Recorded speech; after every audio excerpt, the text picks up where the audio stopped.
Seja bem-vindo ao Tona The Talk. Eu sou Roberta Volpato, sua host.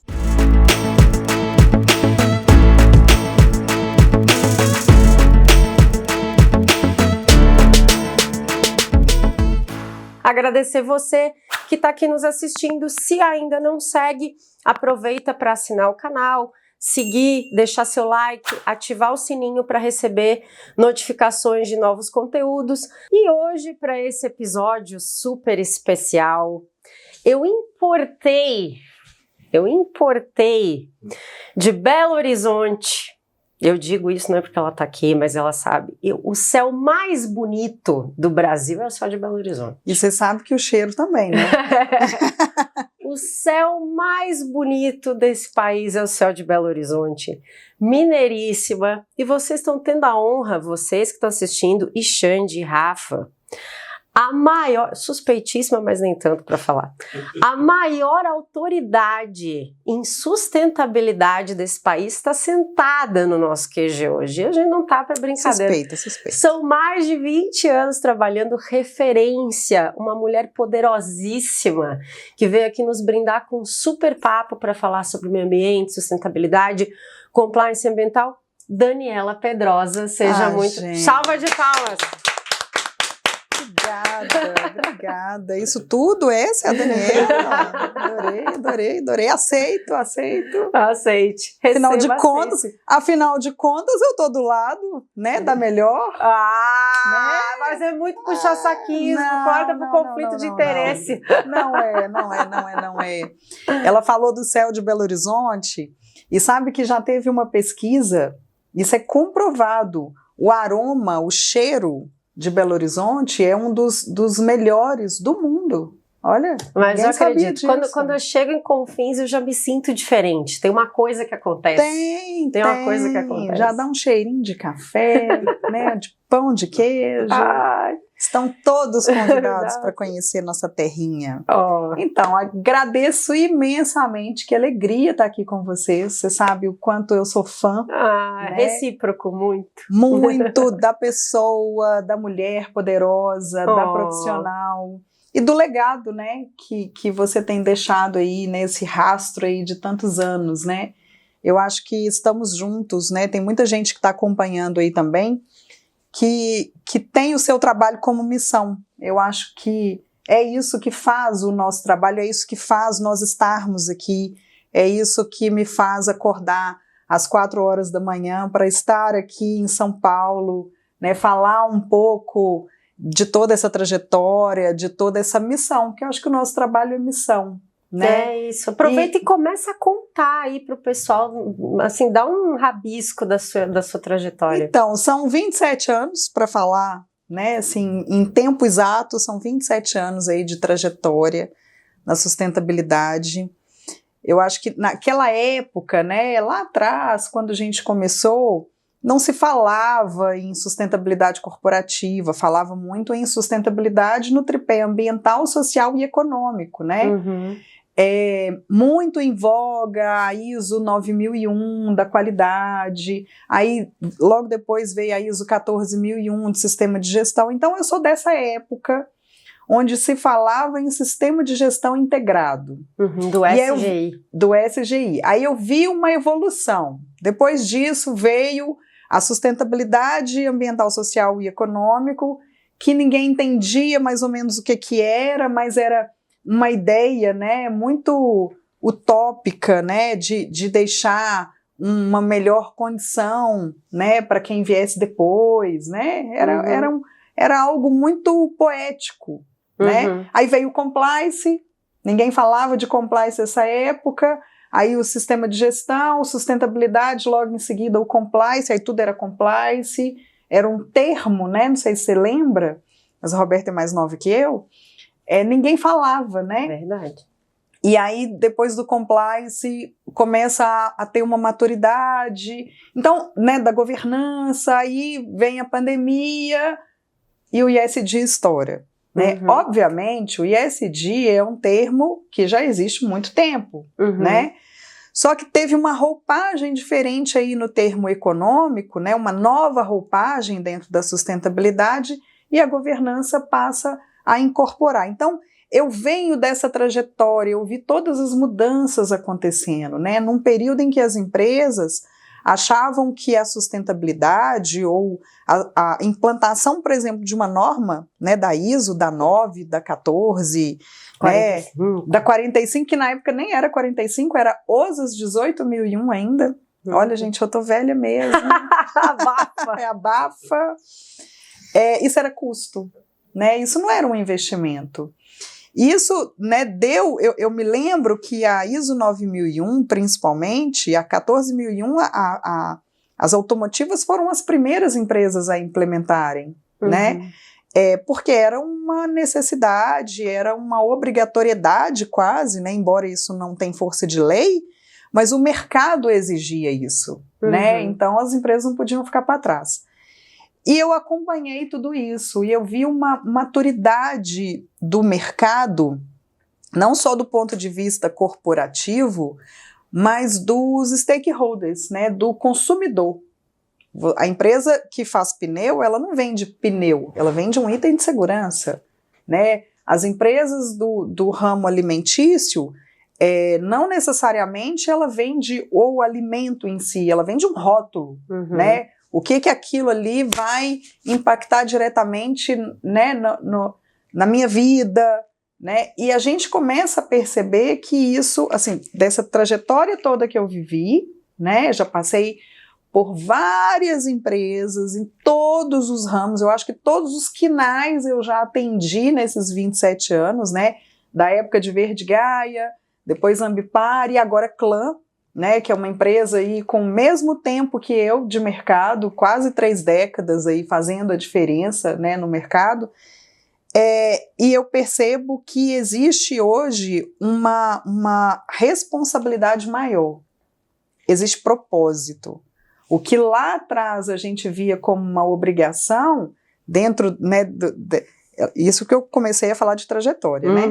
Mas lá atrás eu via uma obrigatoriedade das empresas, não podiam perder mercado. Hoje, as empresas se importam mais, sim, com o mercado, mas está muito aliado a propósito, né? Quando eu vou ao supermercado, quando os meus sobrinhos vão ao supermercado, eles querem saber o que está por trás daquele rótulo do produto que ele está comprando. E assim eu estou vendo uma mudança de paradigmas, né? Eu estou vendo uma mudança de pensamento mesmo, né? O que essa xícara aqui, né? Quem que fabricou essa xícara? Né? Qual que é a responsabilidade dessa empresa, né? Diante de toda uma sociedade? Então, quando me perguntam da minha trajetória, né? É legal porque às vezes a gente não tem muito tempo para parar para pensar nisso, né?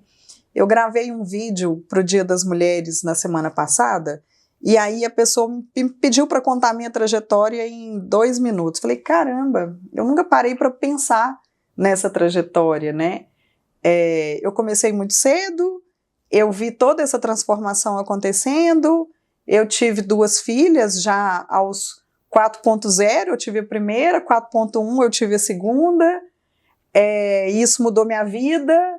E aí eu começo a enxergar o tal do propósito, sabe, na vida real, assim, o ESG no dia a dia, sabe, sem romantizar, porque isso é negócio, né, a gente vai falar um pouco disso aqui, mas a gente começa a entender, né, por que que a gente dedica tanto tempo, tanto estudo, né, tantos anos da vida em prol de uma palavrinha mágica, a tal da sustentabilidade. E hoje, que legal que a gente está aqui para falar disso. Porque isso é uma virada do mercado, isso é uma virada da sustentabilidade, fincou a bandeira e mostrou a importância dela na vida de todo mundo.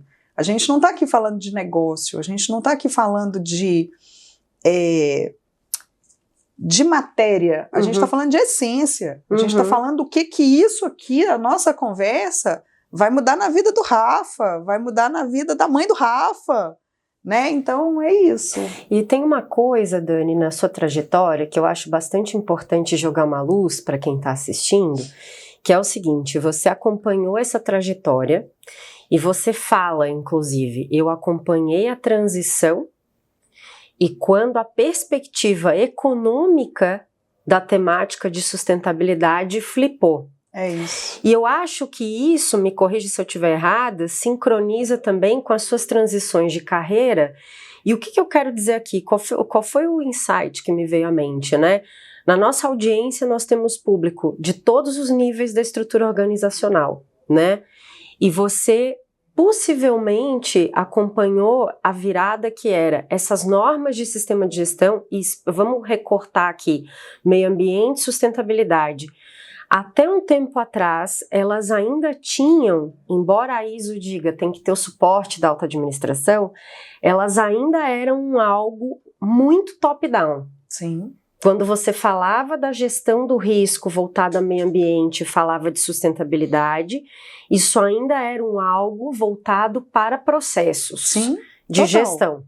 Então, quando você atuava... E aí, quando você vê essa flipada, né, e aí se fala muito da tônica da governança, então essa perspectiva econômica, você também acende, hoje você é C-level, então, né, acho que é importante ressaltar isso, e aí você também, então, começa a trazer bottom-up. É isso aí. A visão que era, né, operacional, então vamos lá, quer dizer que interessa para a alta gestão, Dani, acredito que hoje você está aqui inclusive para representar isso, né, o pessoal que muitas vezes questiona, nossa, como é difícil a gente traduzir para valor, como é difícil mostrar, aumentar o valor percebido da temática de meio ambiente, da temática de sustentabilidade no nível de governança, para que isso não seja só uma norma implementada para cuidado do tático e da operação, mas como é que a gente traz o valor disso para a estratégia do negócio, e aí você também já aportou a questão do ESG, então assim, acho muito importante você estar trazendo isso para que o público também consiga ver essa diferença, né? Quando se fala ESG, é um termo que já existe há um certo tempo, ok, mas essa percepção econômica, financeira, ela muda.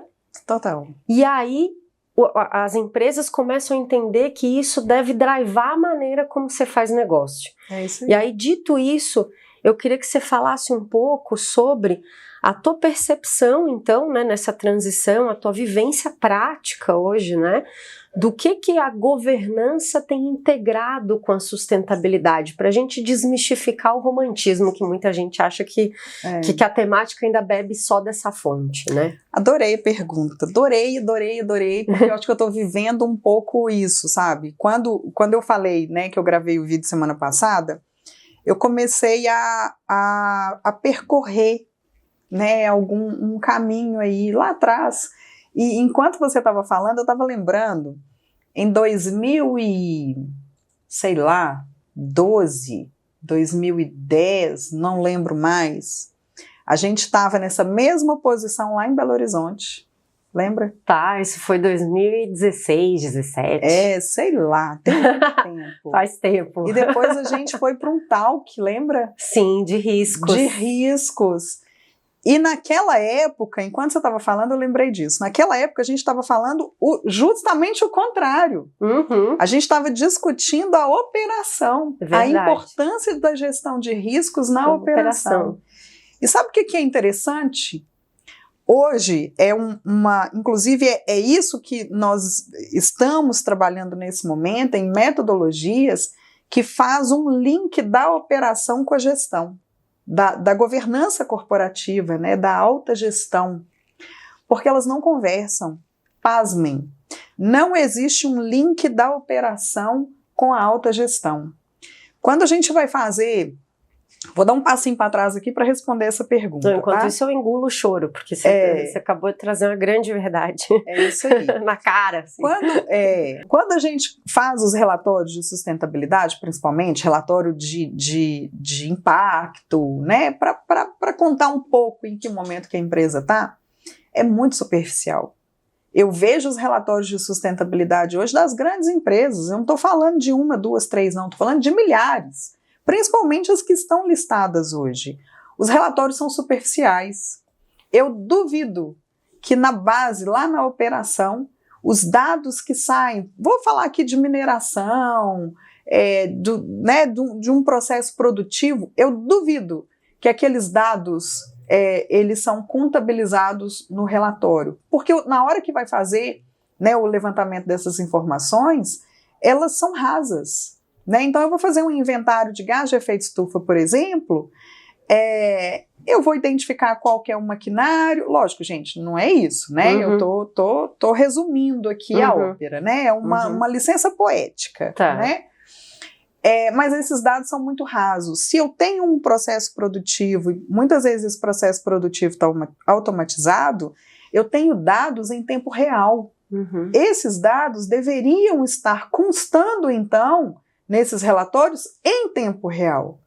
A gente vê em processos produtivos, e é isso que eu estou percorrendo hoje, que existem ações que não são contadas nesses relatórios, e são ações importantíssimas, que podem elevar ou diminuir os seus números, né, os seus resultados.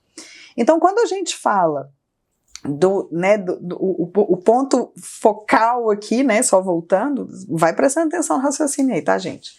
Quando a gente volta aqui para falar da operação versus governança, e eu acho que isso é legal porque eu percorri o chão de fábrica, né? O meu salto sempre foi biqueira de aço, né? Então, eu fiz muitas auditorias na minha vida, muitas. Já entrei em mina subterrânea, já subi em portênis, em porto. Enfim, já percorri, eu acho que vários processos produtivos.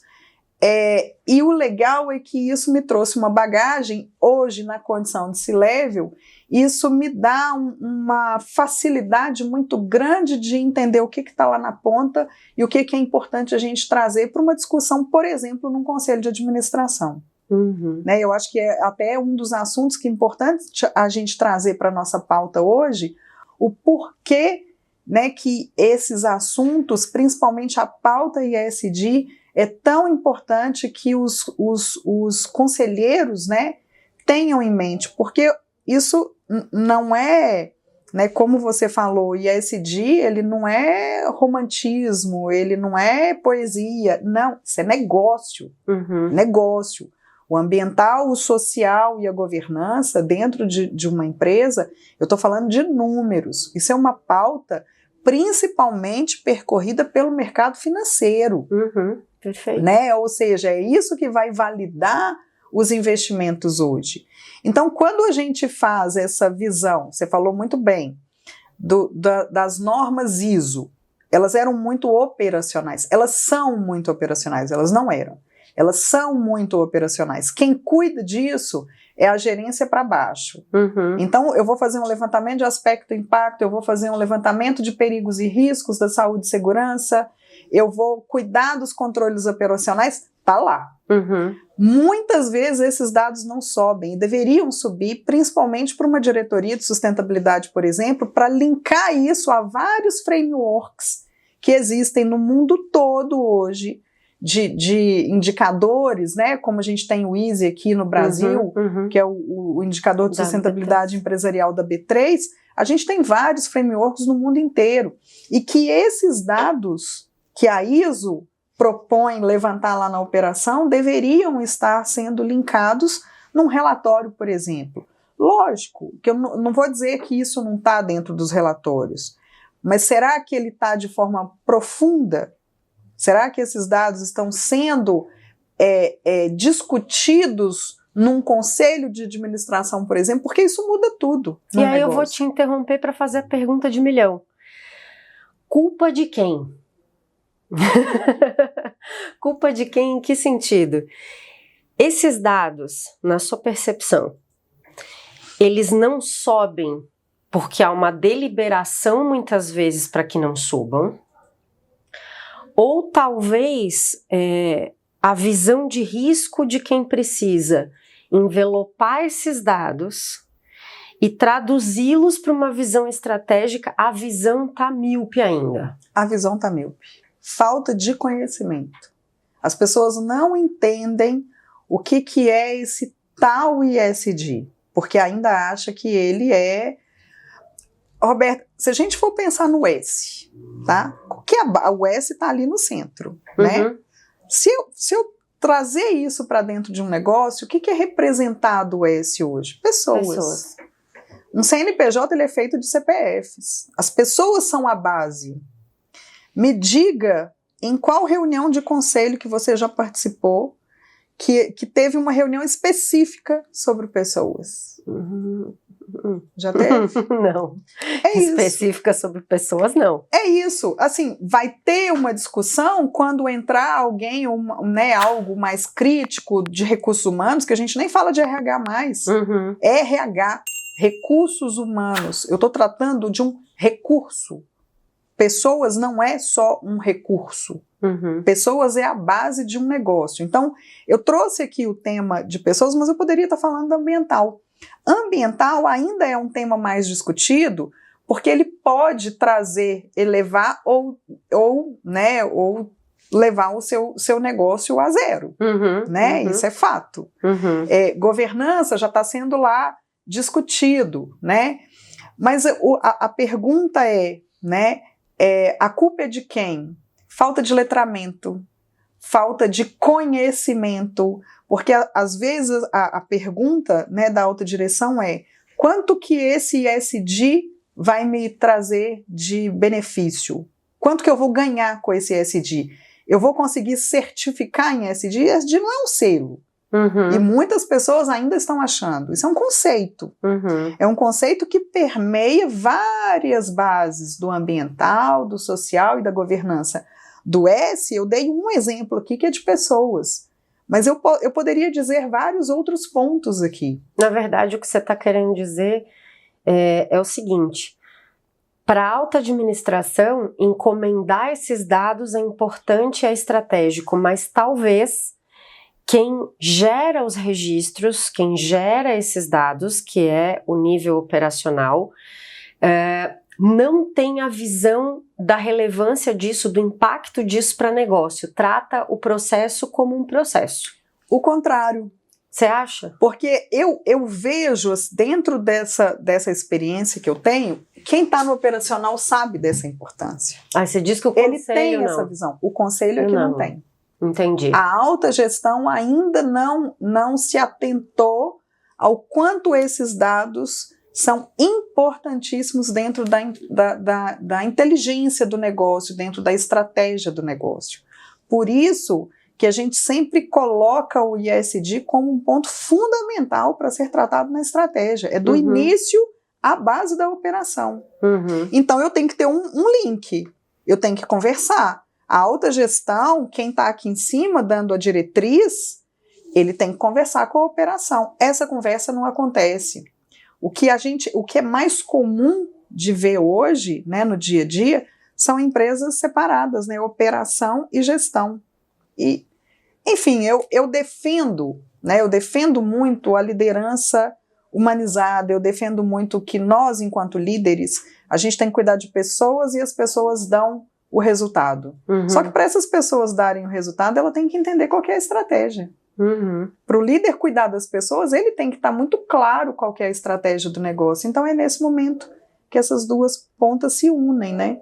Então, mais ou menos, assim, não é culpa de ninguém, é culpa das duas partes, né? Eu acho que falta um entendimento da importância desse assunto dentro da estratégia do negócio. Eu fiz a provocação pelo seguinte: como eu disse antes, a gente tem uma audiência que permeia os 3 níveis da estrutura organizacional. E quando a gente vai conversar com a operação, é muito comum que eles digam: a alta gestão não quer nos ouvir. Quando a gente vai conversar com a alta gestão, eles dizem assim: mas é que não sabem explicar. A gente pergunta e eles não sabem empacotar os dados. Então a minha pergunta, na verdade, ela é capciosa, porque eu entendo que tem um meia-culpa. Sim.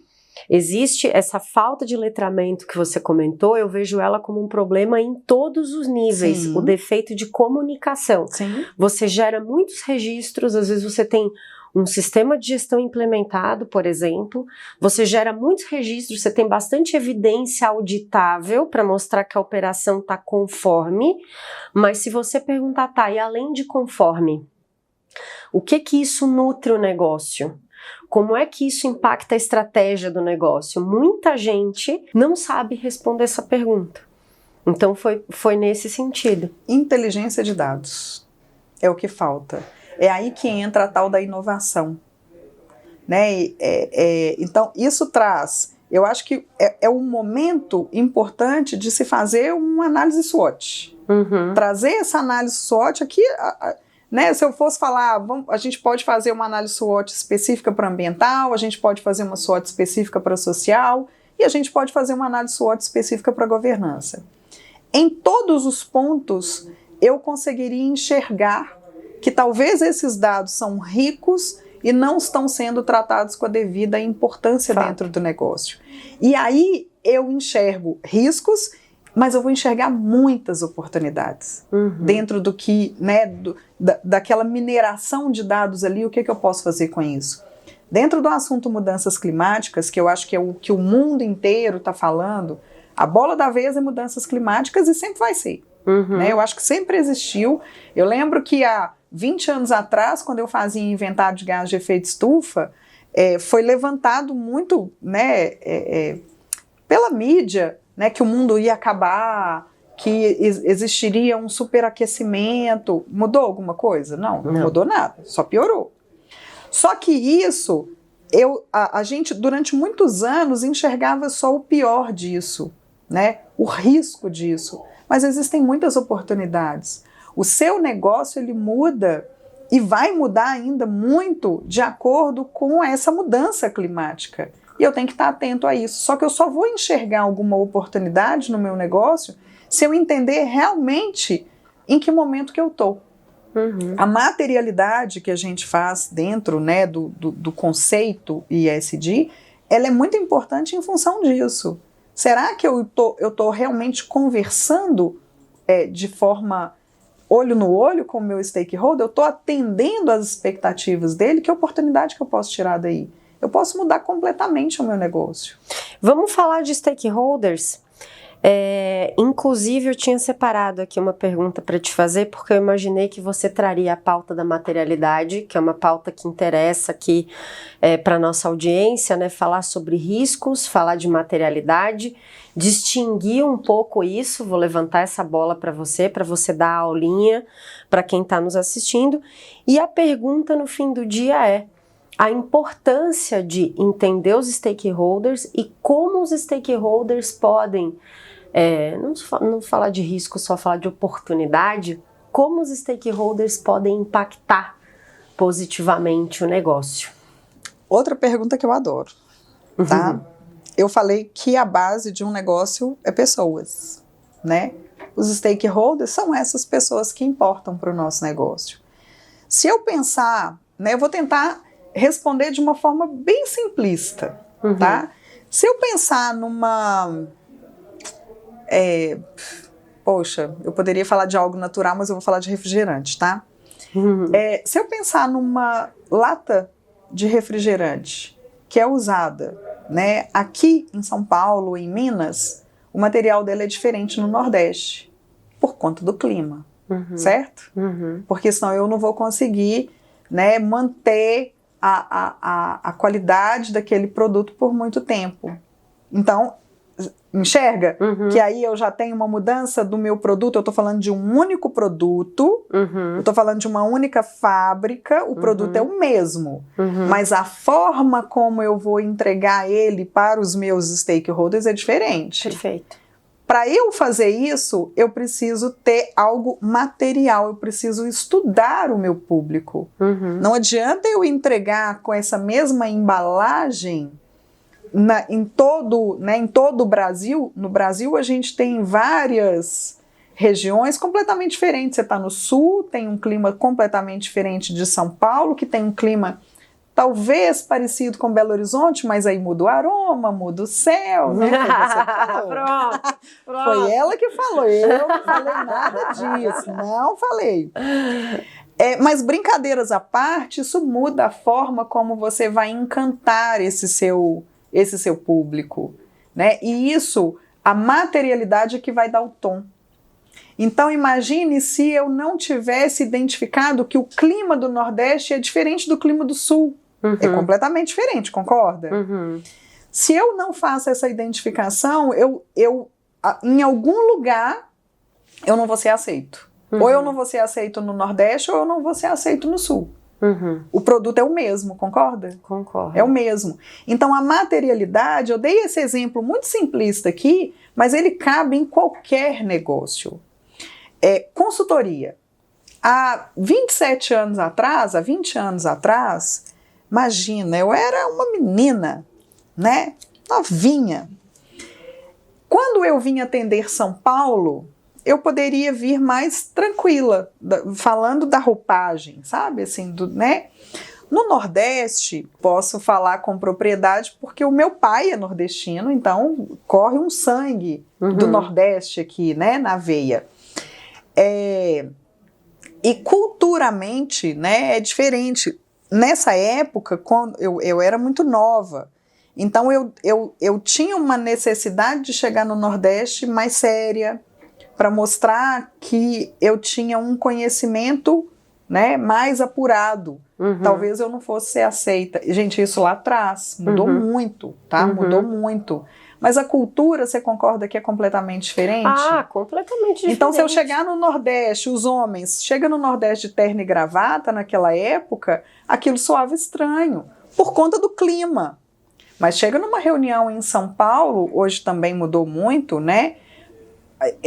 Tem a vida antes pandemia e tem a vida pós-pandemia. Antes pandemia, você chega numa reunião de negócios sem terno e gravata, não é estranho?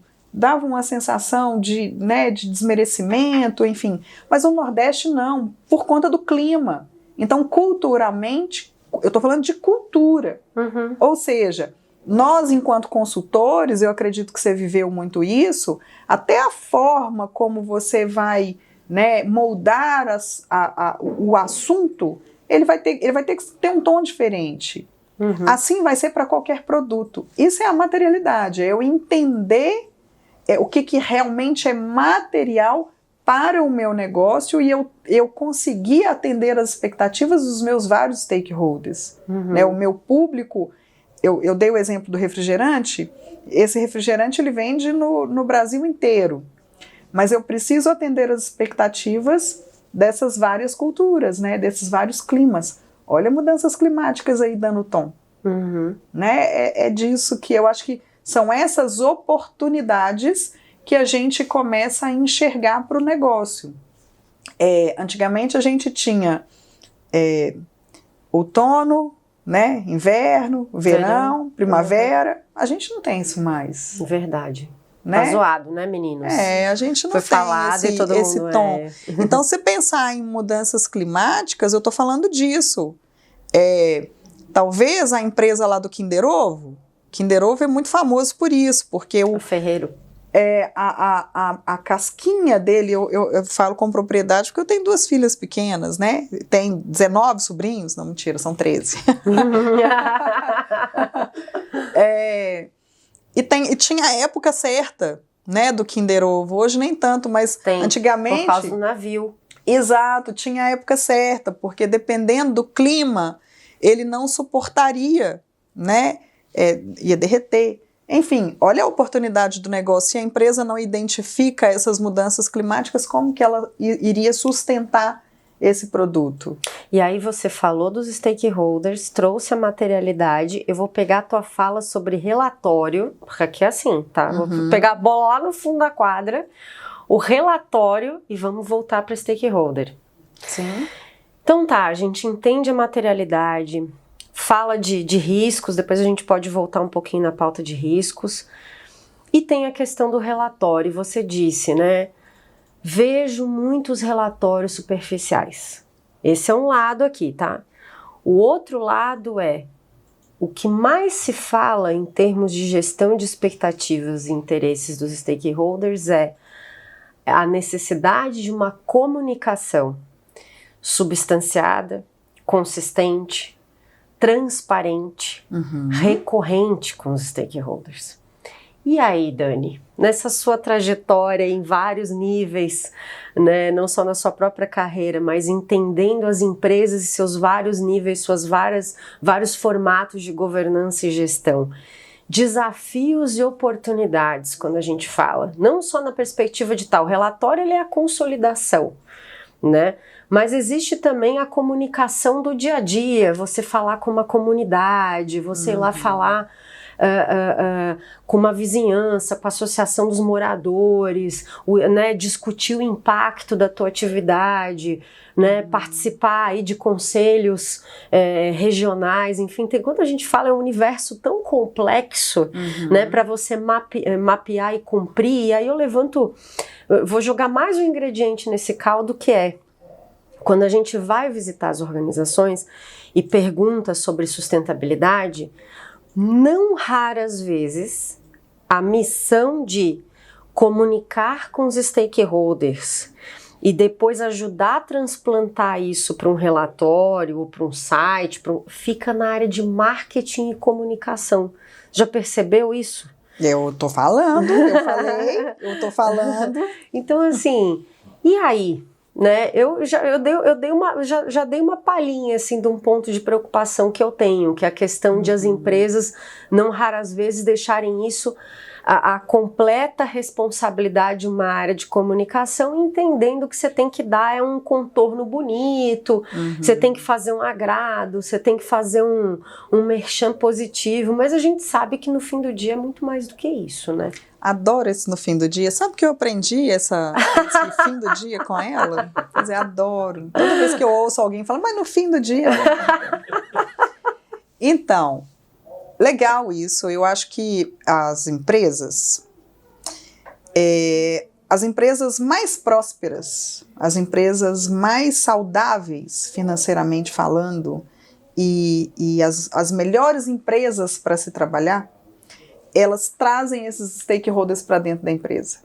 Elas envolvem os seus stakeholders dentro da proposta, das estratégias. Em comitê, você diz? Em comitês, em grupos de trabalho. O próprio conselho é muito assim, não é comum, mas é uma boa prática ter alguém da comunidade participando. A gente vê muito isso em institutos, a gente vê isso em empresas de cunho, né, de filantropia, né? Não é tão comum a gente ver isso em empresas fechadas, né, corporativas, né, falando de produto.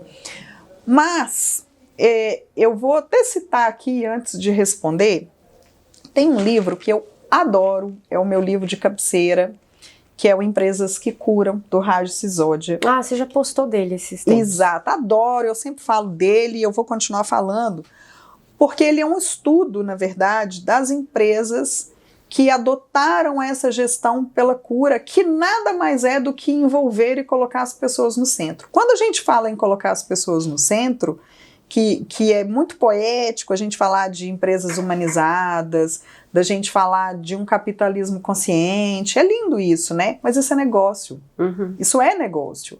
E quando a gente fala de trazer as pessoas para o centro do negócio, não são as pessoas somente que estão ali trabalhando diretamente com o produto, são as pessoas de fora também, é o consumidor, é ouvir esse cara, é ouvir a sua comunidade, o que o seu produto está impactando na vida daquela senhora, né, que a casa dela, a vida toda a casa dela estava ali, de repente eu vou ter que tirar a casa dela, eu vou mudar a história dessa senhora. Isso acontece muito, muito nas empresas que têm que fazer né, barragens, infraestrutura, saneamento, e que você tira toda uma comunidade, tira a cultura daquela pessoa. Isso acontece também em impactos, né? Isso também pode acontecer se a empresa tiver algum dano, entra a parte do risco, né? Ou seja, tá tudo na salada aqui, né? Se eu não faço um bom gerenciamento do meu risco, se eu tiver algum dano ambiental, isso também pode acontecer. E quando eu tenho uma responsabilidade direta em nível emocional, mudando a vida de uma pessoa, cara, isso você não apaga nunca mais. Isso de forma positiva e negativa. Tem uma história que eu adoro, também sempre conto isso, pode falar os nomes aqui? Pode, né? São casos bons, então a gente pode falar. Daquela borracha Merkur. Lembra da Merkur? Né? E usei ela muito na minha vida, né? Eles fazem, né, fabricam não só a borracha, mas também itens, né, hospitalares.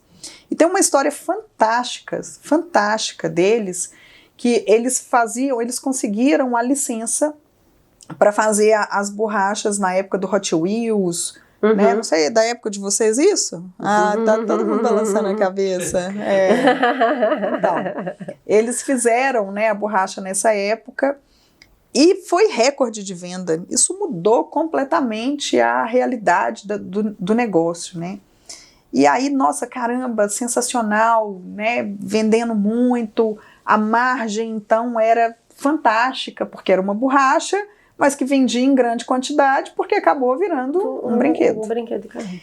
E aí, eles começaram a se preocupar. Mas espera aí, a nossa razão de ser, o nosso propósito, é trabalhar para a educação. Vamos ouvir os nossos principais clientes? Vamos trazer os educadores aqui para dentro e vamos ouvi-los? E aí, os educadores falam, não, vocês estão acabando com a educação do país. Porque o aluno ele tem que ter uma borracha. Quando aquela borracha acabar, ok, ele vai comprar outra, mas a borracha é feita para apagar quando ele errar. E vocês estão aumentando o consumo, então deixou de ser um item de educação. Olha que interessante. Lembra que eu falei lá atrás do pneu? Que você compra um item de segurança, né? Você compra um rótulo. Claro. Ali ele vendia borracha como um item de educação e deixou de ser. Ele estava vendendo um brinquedo. Então as crianças começaram a aumentar o consumo, ou seja, você estava, ao invés de educar, você estava ensinando o consumismo, e mais, tinha criança que não tinha condição de comprar. Então existia uma competição, ou seja, o propósito virou do avesso. Eles voltaram para dentro da empresa, nós não vamos fazer isso mais. O quê? Sim, nós não vamos fazer, pode retirar. Eles eram os únicos que tinham essa licença na época, eles retiraram os produtos. A receita caiu, obviamente, drasticamente, mas eles estavam em paz com o propósito. Não, nosso propósito não é esse, nosso propósito é com a educação. E quando eles fazem isso, dá um boom.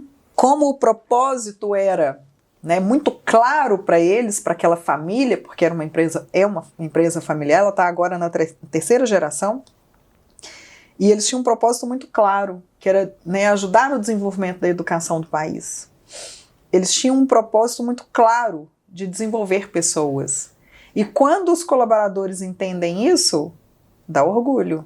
Então todo mundo está no mesmo propósito. A empresa não perdeu. Ela perdeu momentaneamente, né, numa visão muito financista, mas ela ganhou muito. Hoje ela é uma referência no mercado inteiro. Eu estou falando de uma borracha, de um produto que muda a vida drasticamente de uma criança, e essa criança um dia vai ser adulto. E quando a gente fala dessa comunicação, na sua vivência prática, que sugestões, falando assim de método mesmo, mãos na massa, o que você já viu e que está validado, que pode ser efetivo, claro, né? Escutem isso, né, a audiência no lugar de amor dentro de vocês. A gente sabe que uma frase da Dani tem 1 zilhão de quinais, a gente não vai conseguir trazer exemplos que contemplem a todos, mas aqui a gente também gosta de trazer alguns insights que a gente entende que o público que está ouvindo pode se ver diante desse desafio, né? Vou fazer um recorte que alguém deve estar se perguntando, puxa, vou colocar pessoas dentro da empresa, ou vou até lá, vou colocar um membro da empresa na comunidade para... Pode haver aí um risco de algum conflito de interesse, de pedir alguma vantagem indevida, algum risco de corrupção, alguma coisa assim. Então, o que na sua vivência, quando a gente fala de comunicação com stakeholder, já está validado, ou que pode ser uma prática, e aquilo que eventualmente você considera temerário? Então, eu dei o exemplo, né, do livro Empresas que Curam, e lá é um compilado de estudos que foram feitos com várias empresas. Eu até sugiro, quem não conhece, né, eu sugiro ler, porque é um compilado de várias empresas, e ali, melhor do que a Dani dizer, traz os cases. Traz os cases. De comunicação. Então a gente tem vários cases ali de empresas grandes, Tapetes Jabur da Índia, que é o maior do mundo, própria Johnson & Johnson lá de fora, né? E tem que ele mostra através de números o quanto é importante trazer, ouvir as pessoas, ouvir a comunidade, porque é ela que vai fazer o seu negócio, né? O seu produto hoje, a base dele, porque você tem um cliente. O seu cliente é quem? Lembra? Atrás de um CNPJ são CPFs, né? Ele sempre vai estar sendo representado por uma pessoa. Por mais que a inteligência artificial venha aí para dominar o mundo, sempre vai ter alguém por trás. Isso nunca vai ser extinto. Inclusive o Grigo nos ensinou isso, né, pessoal? Exatamente. Então, lá eu tenho vários cases que mostram isso. Mas a Dani tem um case interessantíssimo. Adoro. Que é da Tial, que é uma empresa mineira, tá aqui em São Paulo também, de sucos, né? Eu acho que a maioria das pessoas devem consumir, né, devem conhecer, obviamente. E o CEO, ele se encantou por essa gestão da cura e aplicou esse formato no negócio. E eles contam que em 1 ano os dígitos mudaram. Eu tô falando de 1 ano, né? Lógico que em 1 ano você não vai conseguir trazer tudo, mas o que eu estou dizendo? O que ele mostra? Que os números, né, ou seja, quando eu estou ouvindo, porque eu estou falando as minhas filhas consomem, tá? Os sucos Tial. Então eu estou falando com propriedade, eu estou falando como uma stakeholder, né? Porque eu acho que ele tem menos concentrados, eu acho que ele é mais natural, né? Então, para mim, é um atrativo. Mas antes, para ele mudar isso, ele ouviu a comunidade, ele ouviu o consumidor. Quando ele foi fazer, tem um case bem interessante deles, que são aqueles sucos adoçados com suco de maçã, né? Que é adoçado. Sim, já viu comum. Isso? Né? Para eles fazerem isso, eles ouviram. Não, então nós vamos usar menos açúcar. E eles seguem isso à risca. Isso é governança, isso é transparência, isso é ouvir as partes interessadas. Então, esse exemplo, o que a gente tá dizendo é negócio. Eu não estou fazendo só porque é legal, eu ouvir. Não necessariamente é eu colocar alguém da comunidade aqui dentro. Para isso existem as matrizes de risco. Risco, gente, é para a vida.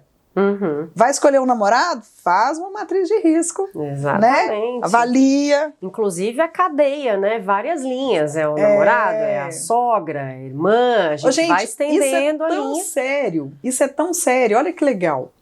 Na China, eles levam isso muito a sério. Então, as empresas de seguro, por exemplo, tá? O seu seguro, vamos imaginar que você paga um seguro de família, sei lá, R$1.200 mês. E aí a seguradora vai falar, olha, você pode diminuir isso. Aí é o uso da inteligência artificial. Então, através do seu consumo, né, quais são seus hábitos alimentares, se você consome muita rede social, se você consome muita TV, isso tudo faz com que você tenha uma vida sedentária. Logo, o seu seguro vai aumentar, porque você é um propenso a ter algo, né? Mas não, se você tem hábitos saudáveis, se você, né, tem atividades físicas regulares, seu seguro vai diminuir. Então eu estou falando de inteligência artificial a serviço, né, de algo bom. Então vamos imaginar que seu seguro de R$1.200 passou para R$200, certo? Lá na China, tem um caso bem interessante que eles contam que teve o seguro, né, da família, e aí a filha começou a namorar com um indiano, né? Ou seja, era fora, né, do país, os costumes eram completamente diferentes, e a taxa começou a aumentar. E eles falaram, olha, termina seu namoro. Né? Parece engraçado, mas eles levam isso muito a sério, né? Termina Glória seu namoro. Pérez faria uma novela disso. Exatamente. Então, o que eu estou dizendo aí eu já trouxe a inteligência artificial, a gente traz isso, então, para dentro de uma realidade, o que é a inovação, o que a IA pode nos ajudar nesse dia a dia, mas isso é muito sério, né? Então, se eu trago isso, essa análise de risco para dentro do meu negócio, essa consulta, esse ouvir a comunidade, ele também está sendo avaliado, né? Não é puro e simples, eu vou trazer, é óbvio que pode ter conflito de interesse, e para isso existe a boa governança para impedir, e para isso existe as análises de risco, que eu vou fazer para qualquer tema. Então, tá aí, né? Eu acho que eu poderia dizer aqui vários exemplos, mas é mais fácil falar de metodologia. Então, se eu tenho a metodologia a favor do meu negócio, das minhas estratégias, que eu estou falando de análise de risco, eu posso fazer matriz para qualquer coisa, eu posso fazer SWOT para qualquer coisa. Então, façam.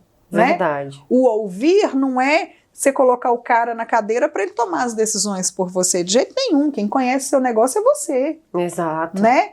Mas, lembre-se que a comunidade, ela é importante para você, o seu cliente é mais importante ainda, porque é ele que traz a sua receita, e as pessoas que fazem, que produzem, é mais importante ainda. Às vezes você tem uma ideia fantástica ali do cara que está lá na operação. Passa a ouvi-lo. Né? Então tem muito caso hoje de empresas que focam nisso e que têm resultados espetaculares. Dani, o nosso tempo está quase acabando. Não, eu não vou sair daqui. Mas... Quero ver quem é que vai me tirar daqui. Ninguém quer sair. Eu quero ver quem é que vai me tirar daqui. Eles nem perguntaram nada. Não sai. Mas tem uma coisa que a gente não pode deixar de falar e que ela cruza com a sua fala aqui de riscos, ela é um pendurado da sua fala de riscos, e ela é uma das matizes quando a gente pensa em sustentabilidade, seja sustentabilidade de per se, ou ela ali olhando para o meio ambiente, ou ela dentro de uma agenda maior de ESG, que são os terceiros. Cadeia de suprimentos. O quanto isso é desafiador. Né? Que ótimo, porque isso casa com requisito legal. Né? Isso tem, o que a gente observa nas organizações é a dificuldade de você fazer essa comunicação quando o teu stakeholder é um terceiro. Por quê? Porque o cliente ele vai consumir, né? E aí as organizações elas podem conduzir o diálogo, né? Da maneira como for. A gente tem o pessoal que vai ouvir na rede social, vai abrir uma ouvidoria, vai aplicar uma pesquisa, tarará. E isso se pensa na geração de valor imediata, naquilo que é tangível de antemão. E muitas vezes, quando a gente fala de sustentabilidade e meio ambiente, a preocupação ela é de uma organização que consabidamente gera impacto e olha para essa dimensão do risco corporativo. E gera impacto porque para ela produzir, ela se utiliza do esforço de muitas empresas. E muitas empresas que, daí vamos lá, não necessariamente estão listadas, a maciça maioria não, são empresas de pequeno, médio porte. Muitas vezes precisa utilizar de mão de obra que está lá num lugar e o prestador nem tem um CNPJ regularizado, mas é o único prestador que tem naquele lugar. E que ele não tem um estado de consciência de risco e impacto do que ele faz. E tudo isso acaba, de alguma forma, te expondo a risco. E você precisa tentar transformar isso em ouro. Sim. Isso quando a gente fala na gestão do compliance ambiental, do risco ambiental, isso está em voga. Isso tá no mainstream. Como é que você vê a evolução disso? E de novo naquela, né, de desafios e oportunidades. Sabemos que essa matéria ela é desafiadora, mas há a probabilidade de comunicar bem com esse stakeholder, dar algum tipo de suporte, educar esse stakeholder, conscientizá-lo sobre risco. O que você tem para oferecer para a gente aí?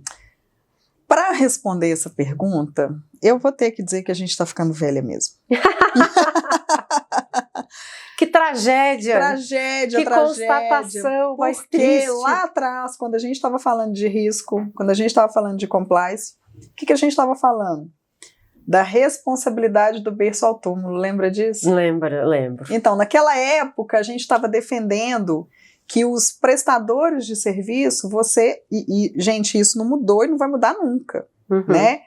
Isso aí é uma luta árdua, não só dos requisitos legais em nível federal, estadual e municipal, mas também das normas ISO, onde fala que os seus fornecedores, você é responsável por eles, uma vez que eles estão trabalhando em seu nome. Então, qualquer dano que vier a ocorrer por parte desse fornecedor, você também é responsável, uma vez que ele está dentro da sua cadeia. Então, o que a gente está dizendo aqui é que eu preciso me preocupar com a cadeia de valor. Do mesma forma que a gente falou lá da comunidade, que a gente falou de quem está na operação, dos seus clientes, né, dos vários stakeholders, eu preciso também me preocupar com os fornecedores, porque é ele que está me dando insumo, é ele que também está ajudando, né, ou seja, ele faz parte dessa cadeia de valores aí. Se eu entendo, né, que existe uma responsabilidade, né, que dentro da lei essa responsabilidade é do berço ao túmulo, significa que eu preciso cuidar dele. Se ele não tem a condição, muitas vezes eu preciso dessa matéria-prima, na região onde eu estou, é a única pessoa que consegue, é a única empresa que consegue me entregar e ele nem CNPJ tem, eu vou ter que abrir o CNPJ para ele. Né? Ou seja, isso tem que ficar muito claro. Né? Isso faz parte da governança, isso faz parte da sua gestão de riscos. Você vai pagar para ver? Né? Se essa matéria-prima, eu fiz a minha matriz de riscos, eu identifiquei que essa matéria-prima é importante, eu identifiquei que esse fornecedor ele é crítico dentro do meu processo, crítico no sentido de que eu não posso ficar sem ele, crítico no sentido de que eu preciso dessa matéria-prima, crítico no sentido que ele pode trazer algum dano caso ocorra algo, não só ambiental, mas é trabalho escravo, é trabalho infantil. Primeiro, eu já não poderia estar com ele. Agora, se ele é crítico para mim, eu tenho que resolver essa situação. Nossa, eu vou ter que te interromper para dizer que essa sua fala é tão perfeita para mostrar que aqui a gente tem um dom. Né, meninos? A gente consegue fazer o full circle. Agora eu vou mostrar para vocês dessa história do berço ao túmulo e aí a ressurreição. Eu vou mostrar para vocês. A gente começou a nossa fala falando sobre a importância da intersecção entre a governança e a gestão. Governança e operação. Né? É isso aí. O que a gente vê, infelizmente, e é por isso que justiça seja feita, escutem no lugar de amor dentro de vocês mais uma vez, compliance é visto por antipático. Por quê? Pela história do então não faz. É isso.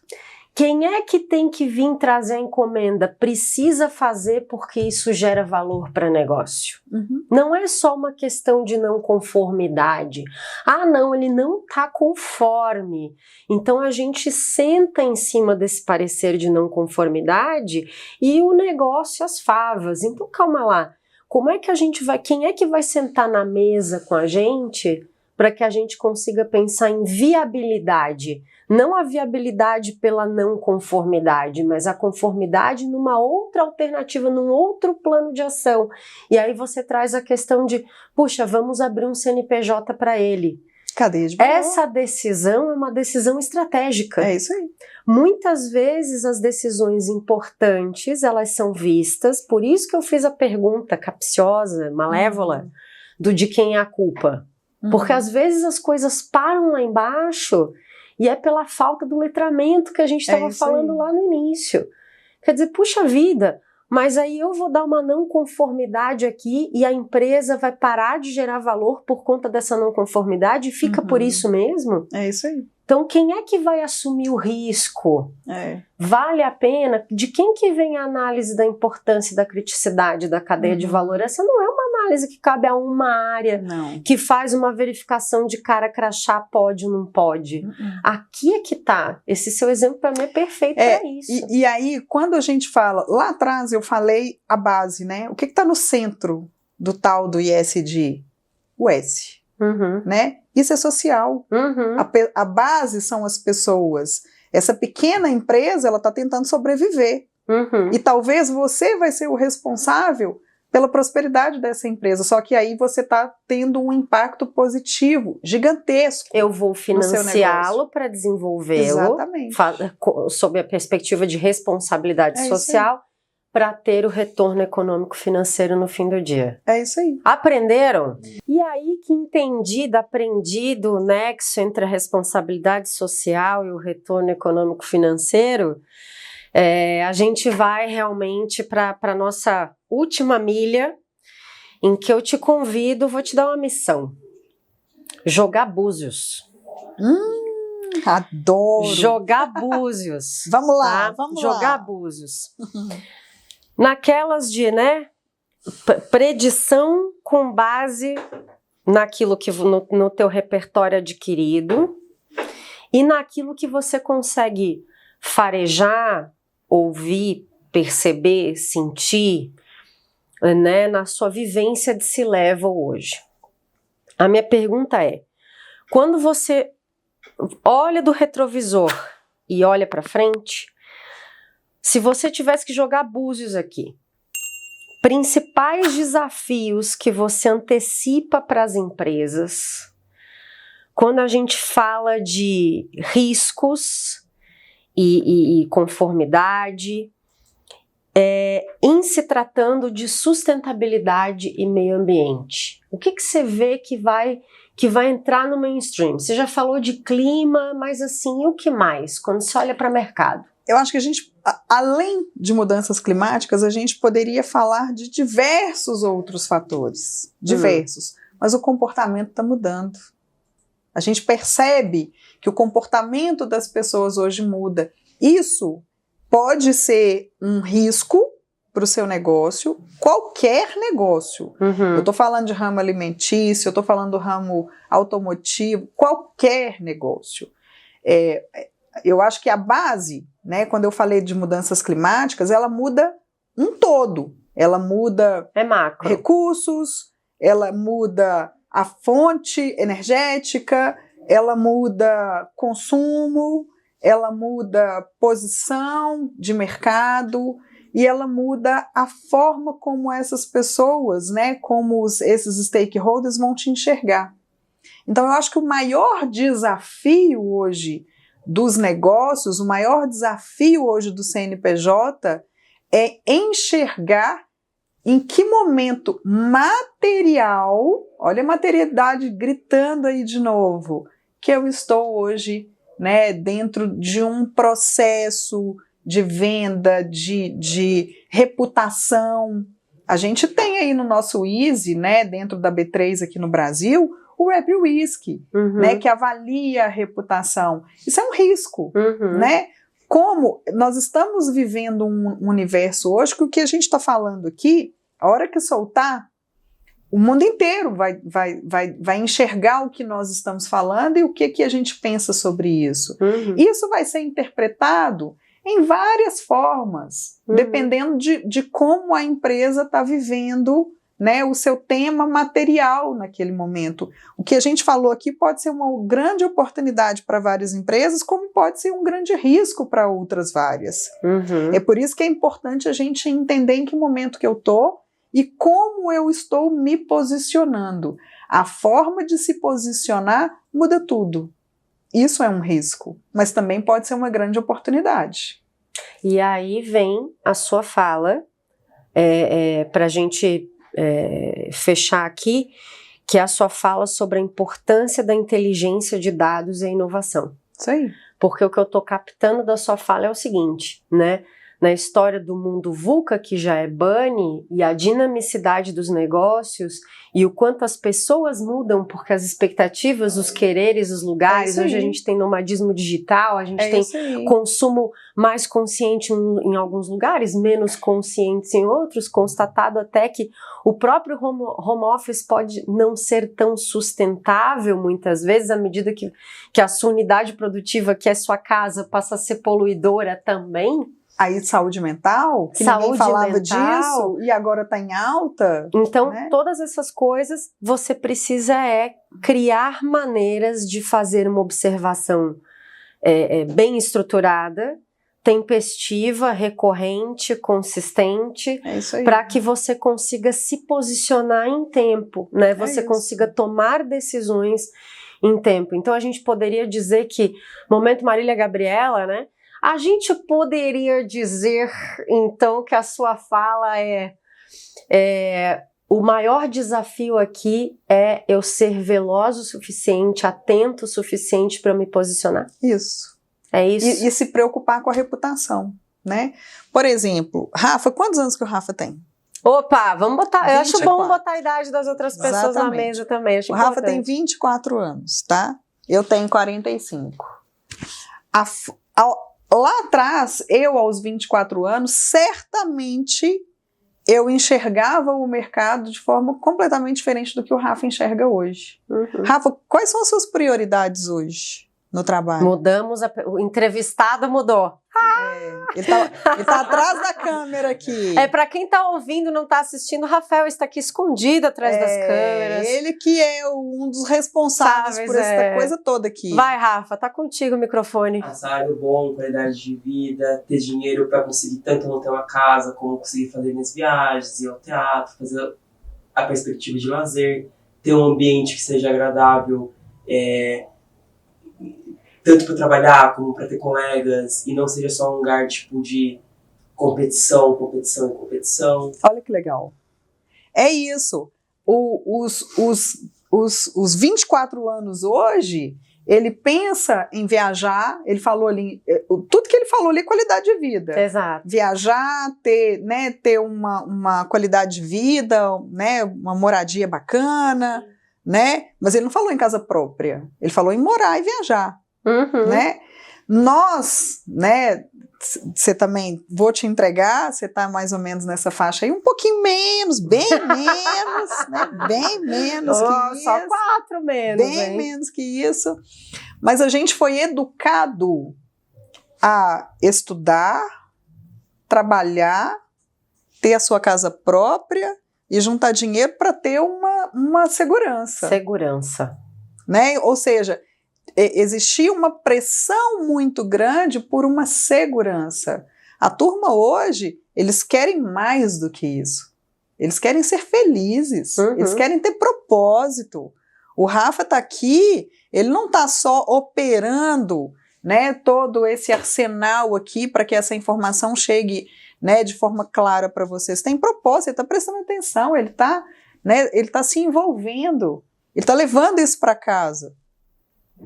Será a forma como eu, nas minhas aulas, né, eu uso muito os desenhos, né, da Disney, tinha o Senhor Motorista, lembra? Né, a hora que o cara era o Pateta, né, a hora que ele colocava a mão no volante, ele se transformava, né? Exato, como engenheira de segurança, nas aulas de segurança, eu usei muito esses exemplos, mas quando eu assistia, eu não tinha essa visão. Leu lá, quando criança, era meio automático. As minhas filhas, os meus sobrinhos, né, eu tenho a Helena de 5 anos e a Malu, que vai fazer 4 agora, em abril, elas entendem qual que é a mensagem, e elas aprendem. Né? Ou seja, é uma outra visão, eles estão muito mais à frente. Os meus sobrinhos me questionam. Tia, legal, né, você falar desse tal de ISD aí, mas e aí, o que as empresas estão fazendo de fato?